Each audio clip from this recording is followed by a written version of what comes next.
Hi అండి. ఇక నేను థ్రెడ్ పైపింగు క్రాస్ పీస్ని అటాచ్ చేసుకున్న తర్వాత ఇప్పుడు థ్రెడ్ని ఆ మధ్యలో పెట్టేసి ఇలా డైరెక్ట్గా థ్రెడ్ పైపింగ్ అనేది చేసేస్తున్నా అనమాట.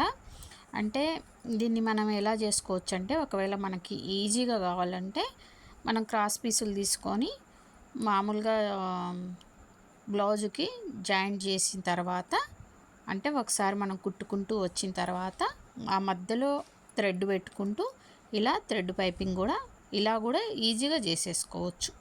ఓకేనా. ఇక్కడ వీడియో మీకు రివర్స్లో కనిపిస్తుంది.